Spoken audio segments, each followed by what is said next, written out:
good morning, good afternoon, good evening, wherever you're joining from. Welcome back to my YouTube channel. If you're new here, my name is Fatima Zara Ahmad, also known as Zara Unscripted.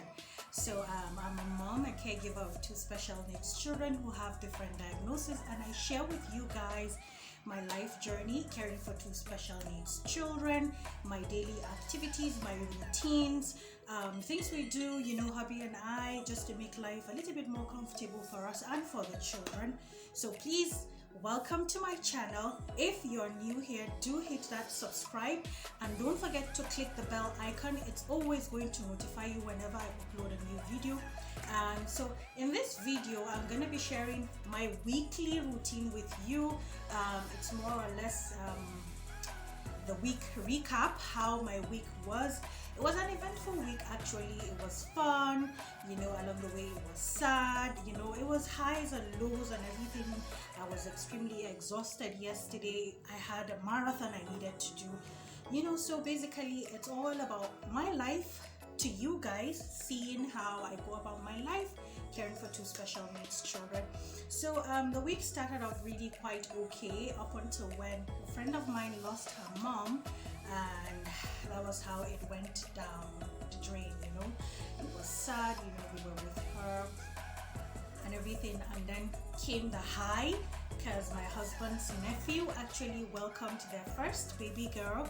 It was exciting. I will be sharing the clip here with you guys, though I didn't take much clip, but like going to the hospital, I shared a little bit about the journey going to the hospital here in Abuja.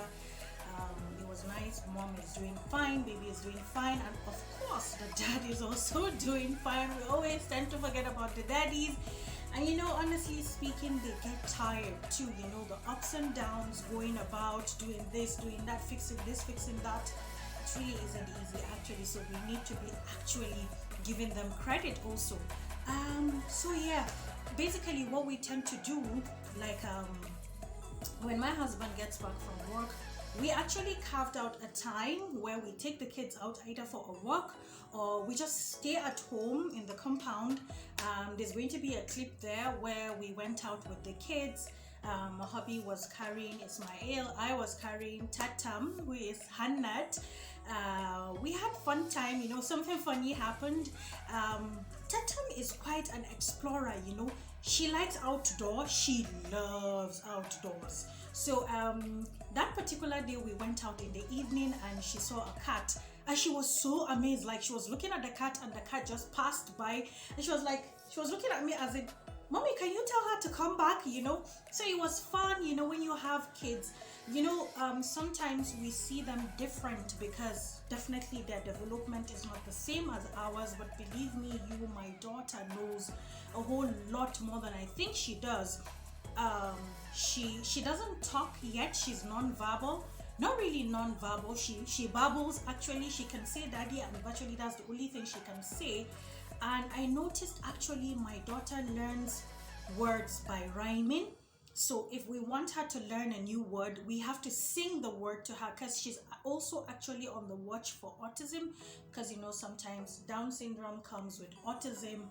And so yeah, but she's been queried actually for autism. It hasn't been diagnosed yet, but to some extent she has the signs, some kind of repetitive behavior, outburst of anger, she's a bit fiery, yeah, and she always likes her space. She doesn't like being disturbed, especially when she has something occupying her mind. When she's playing with something and you take it away from her, she's definitely going to burst out.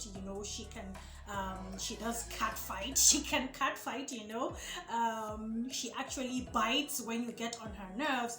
That's her own defense mechanisms actually, and I don't blame her. Who will? Nobody's gonna blame her. That's her own way of survival. Sometimes their survival instincts kick in and you don't blame them for that. So yeah, that's that. I get a lot of questions actually. People ask me, like, you have special needs children, you don't have one, you have two, how do you cook? Do you even cook? And I'm like, are you for real? I do cook actually.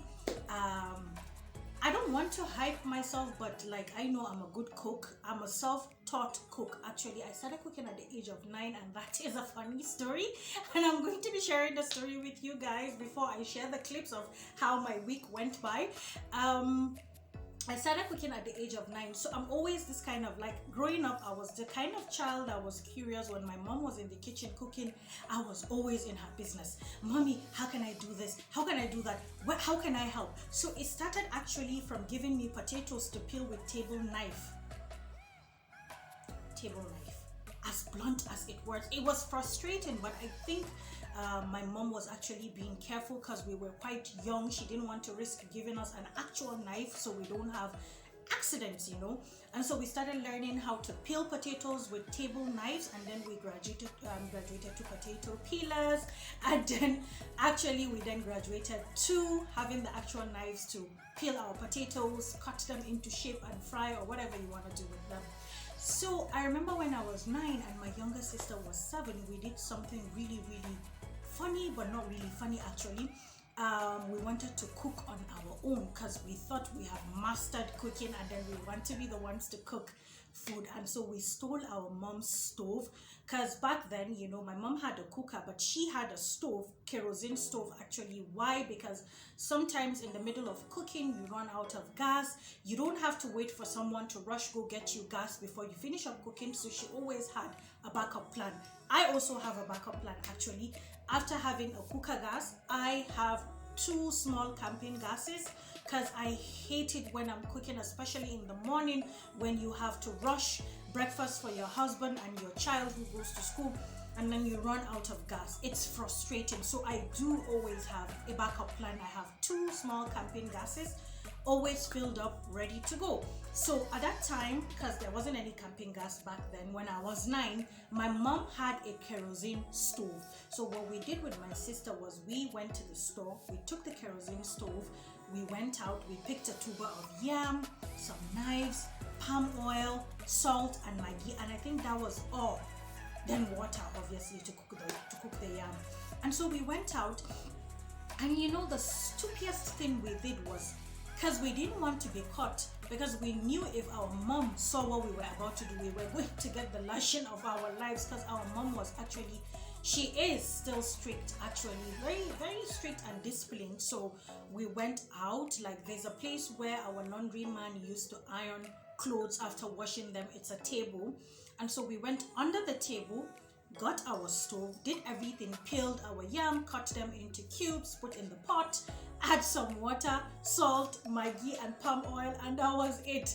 That was like, I don't know, the craziest method of cooking, but like, do you blame us? I was 9, my younger sister was 7, and so we just cooked potato porridge. And to us, it was actually nice because we ate and we enjoyed. But then later on in the day, when our mom when she found out, we got the lashing of our lives. It wasn't funny, but looking back now, like I'm sharing the story with you, it seemed funny, but at that point in time, actually, our mom didn't take it lightly, because she got so scared. What if the table caught fire? We would have gotten burned, or something bad would have happened, you know. Kids do stupid things without thinking. Like, we didn't even think twice. We didn't even think something could have happened, something bad. And so yeah, you know, growing up, I always had this passion for cooking. I was always like, when I was in secondary school, my go-to channel was BBC Food. Like, BBC Food was the go-to channel for me, and then later on I graduated to food. Anything that has to do with food, I check on YouTube. You know, now that we have YouTube,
had to go out of my comfort zone to learn all these things, from fisherman soup, you know, to oha, edikainko, ogbono, you know, the rich Igbo style okra soup, not our own normal ordinary soup, you know. This draw soup, I can't remember the name. I can't, ewedu soup, you know, ewedu. Then for stews, there's this particular stew I love. That's the Ofada stew, the original Ofada stew. And I think on this clip there's going to be, I'm not showing you the method, but like I made Ofada stew I think 2 weeks ago, and I took a video of that. I will share it here. You know, the proper Igbo style of making fish pepper soup, catfish pepper soup, not our normal ordinary, you know. What I tend to do is, or rather what my husband tends to do, is when he goes to the market to buy ingredients, he asks them for spices they use, their own kind of spices that they use in most of their soups or pepper soups. And we get our spices from the women who sell these spices, you know, the proper pepper soup spice, you know, all the spices they use, the seeds, you know, uziza seeds. There was a time I went to the market and I was asking the woman to give me some of these seeds they use, and she was like, "You're Hausa?" And I'm like, "Yeah." She's like, "How do you know how to make all these things?" And I'm like, "Believe me, you have no idea what I can pull up." I can't remember the names of the seeds actually, but I do know how to use them, the quantity you're supposed to use, because if you put too much, you're going to overpower your soup. You know, I'm a person that cooks with periwinkles. I eat snail. I don't see anything wrong. Snails actually have an earthy taste. Actually, it's very earthy. I like the taste. I like the smell. I cook with snail. Like, people find it odd and weird, but like, if you don't try new things, how do you know how it tastes? I'm always that kind of person. I'm adventurous. I'm curious. So I like trying new things. I'm very versatile. Actually, my husband taught me how to be versatile. I don't stay in one place. I don't stick to what I know. I explore, and it's always good to explore, you know. You get to find out a lot of things, and it's interesting actually, if you ask me. You know, knowing all these soups, like my next target is making fisherman soup. That is what I have in my, like, I have a list of what I want to do, but the next thing on my list actually is making a proper fisherman soup. That is what I want to make right now. So, you know, I know how to use all this iru ogiri. And funny enough, when I was living in Japan, you know, there was this Pakistani shop we used to go to. It's all halal. Actually, everything they sell there, it's halal. Because in Japan, you have to be very careful. They use a lot of pig meat in their meals, you know, they use lard. They could make you a nice Caesar salad, but part of the dressing has lard in it, so you really need to be very careful. So we're very careful and very particular where we go to eat and where we shop for our food. So there's this Pakistani shop in an area called Oweno. Sorry, not Oweno. I can't remember the name of the area, but Oweno is also another place we go shopping. It's a local market area where we buy fish, mostly fish products there. But oh my goodness, I can't remember. Shin Okubo. There's a place called Shin Okubo in Japan where we buy from a Pakistani shop everything halal. And in this Pakistani shop, funny enough, they used to sell poundo. Actually, that's the flour version of yam. You know, I used to get my poundo from them, my stockfish, smoked fish, iru, crayfish, palm oil. Oh my goodness, the palm oil is something else. Like, I'm from Nigeria, we produce very good palm oil, but believe me, the palm oil I used to get from that shop, it's actually from Malaysia. And I later on learned that Malaysia actually came to Nigeria, took our seeds, and then they enhanced it. I don't know, it has a very nice sweet taste and it smelled really, really nice. So like, we virtually buy everything halal from them, from our meat to our chicken, you know, everything that needs to be, that you need to slaughter. We used to buy the halal version from that Pakistani shop. It's like a brotherhood kind of shop. They're all brothers. Everybody has his own like stall, and they had everything, egusi seeds, plantain yam, because buying yam in Japan is stupidly expensive. I lived in Japan from 2009 to 2011, and I remember one tuber of yam as at then was 5,000 naira. That's just one tuber of yam. And then plantain, if you want to get a bunch, I think a bunch was almost 10,000 naira or so, or 12,000 naira, I can't remember. And then when you talk about salon, I had to learn how to make my own hair. I had to learn how to retouch my hair, plait my hair, do everything, cut my hair, you know, not really cutting, but like I'm trimming my edges. I had to learn virtually everything, because like it's a country where you can't afford to be going to the salon all the time, because it's mad expensive. And then because they're not used to the kind of texture of our hair, you know, it's difficult for them managing your hair. So I had to learn virtually everything. And they don't sell relaxers there. Actually, you have to order from US. So I was always making orders from US, from Amazon.com. I would make my orders. Virtually everything I needed for my hair care products I bought online, because it's the closest you can get to black African hair, because Japanese don't really give a shit. It's all about Japan. They have this motto, Nippon Ichiban, meaning Japan is number one. That's it. Everything has to be to their own, you know, preference, to fit them, to suit them, to make them happy. It's all about them. They don't care you're living in their country. Like if you want to get something that is out of what they know, get your way and find it somewhere else. So that's it. Virtually that's some little story about my living in Japan. It was fun actually. I enjoyed every bit of Japan. The medical system is top notch. I think I will make a video sharing with you a journey I had, a medical issue I had in Japan, and the journey that lasted a whole year, but like we got where we wanted to be. And I'm like, if I was in Nigeria, would we have achieved what we wanted to achieve as at that point in time? Because really honestly, Nigeria, forget it. Anyway, so there's going to be clips, random clips actually, because it's all about what I did this week, last week actually, not this week, last week. It's all about what I did last week. So everything has been put together. You're going to see how I was I attended a meeting. I belong to a women's group where it's all about women entrepreneurs from different walks of lives, you know, from different states all over Nigeria. We came together under a single platform, Women Entrepreneur Development Forum, where we actually try as much as possible to lift each other, because I always have this belief, you know, you rise when you lift others. That's the reality of life. You keep rising when you keep lifting others. We have to do away with envy. We have to do away with jealousy. We have to do away with putting others down.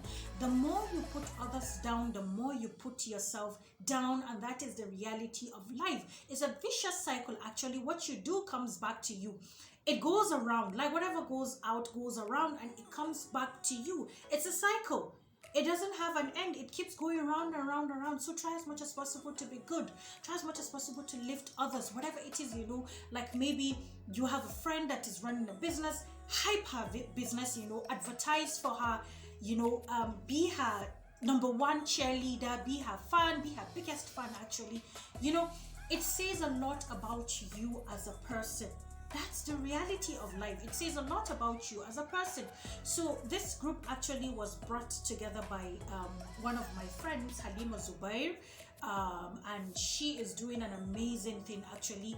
And what we do on this platform is some of us that are professionals in that group coach, mentor, and empower others. That's what we do.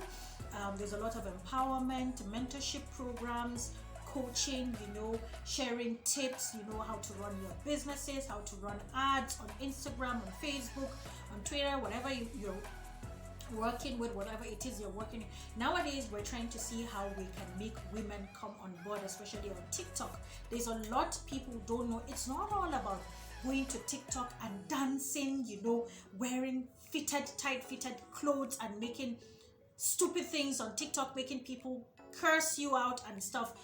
People make mad money on TikTok.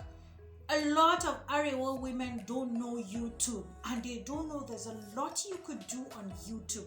And so we're trying as much as possible to bring these women on board so they could actually go with time, because time is going and people don't know. We need to be in tune with the reality of what life is all about now. So we had a meeting at City Park. It's a very beautiful park actually. We had some snacks, some small chops. You know, we had our meeting, we discussed a lot. We want to see how we can start doing export. Actually, it's something we're looking into. Yeah, and we also organize a lot of retreat programs, because you know, mental health is very, very, very important. Like, I can't even overemphasize on the importance of your mental health, because whatever you do boils down to your mental health. You need to be mentally okay to be physically okay. I keep saying this. I also like train people on coping strategies, coping mechanisms, what you can adopt to make life easier for you, how you can live a stress-free life, you know, without getting burnt out, without getting mental health challenges, you know. So we do all these things. We're thinking of a retreat, going to Abidjan. I've never been to Abidjan, but I think and I know it's going to be a wonderful trip actually. So yeah, basically that's my week in a nutshell. You know, we have a lot of fun things. Like I said, I love cooking. I know a lot of my friends have been telling me that I have the best moi moi. I should go into moi moi business, and I'm like, I make moi moi to enjoy my moi moi, not to make it as a business actually. So basically, yeah, there are so many clips compiled together for you to see, and I hope you do enjoy this channel, because I will be bringing you a whole lot of content on this channel, things about my life, how you can get away from a lot of things, especially stress related things that could cause mental health challenges. I am not a fashionista, but I love dressing up well. I love perfumes, I love makeup, but I toned down on makeup actually. I used to do, like, I went to a makeup school, but I hardly put on makeup now that much. I see that nowadays I really don't have time much on my hands, because sometimes when you sit down to make your eyebrows, you know, eyebrows are the most difficult. It takes a whole lot of time, and sometimes you don't even have time like that, you know. So yeah, virtually that's it. So don't forget to please do subscribe to my channel, because I know right now I am the first Arewa woman coming from North Kano State, to be precise, having a YouTube channel talking about her own special needs children. Because like I said, where I'm coming from, you're not supposed to talk about your children who have disabilities. You're supposed to hide them away. You're supposed to be ashamed of your children. But guess what? I am breaking those barriers, because I don't even know who made those rules. I am breaking the barriers. I am changing the narrative. I will do whatever it is that makes me happy and makes my children happy. And yes, I do have the greatest support system backing me up. So don't forget to hit that subscribe. I keep telling you, support my channel, support my cause, and you will be helping me and helping others. Because if you share my channel with a lot of people will get to see. I got a phone call from someone. She got my number from someone. You know, sometimes people give out your numbers. People that know you give out your numbers to people that need that kind of help. And she was like, she doesn't have a special needs child, but she has a cousin who has a child that has autism, and she feels this is a welcome thing. Like, she's welcoming me. She's so happy. She was blessing me. She was saying what I was doing was good. And by the way, when we went to the hospital to visit my husband's nephew that just welcomed their baby, I met a fan. Someone that was following my page on Instagram. Oh my goodness. And she was so excited to see me. She was like, I follow you on Instagram. I am this, I'm that. And you know, she gave birth to triplets. It was so amazing. And I'm so happy. Like, she hugged me so tight. And like, it felt so warm. I was so happy. Like, I am happy at least I'm touching people's lives. People that don't even have special needs children are happy seeing what I'm doing, you know. Obviously, there are people that will try to put you down. A lot of people will try to put you down, but I don't care. Like, I have this thick skin. I don't care what you say. I don't care what you think. I don't care how you see my children. I love my children the way they are. Simple. And so, guys, thank you so much. don't forget, watch the rest of the clip because that's where the magic happens. Thank you guys, and I will see you next week. So definitely I'll be posting my videos every Mondays, inshallah. I will try by 11 a.m. videos will be up, inshallah. It's gonna be a weekly vlog because I do have a lot of programs I'm currently doing, so it's not going to be easy for me to be making too many videos, too many content at the same time. So it's obviously going to be a weekly vlog, inshallah. Walk into my life, see how my week goes by and how we relate with our children at home. Thank you guys. Don't forget to subscribe to my channel. Do have a lovely day ahead of you guys. Thank you. Stay blessed. Bye.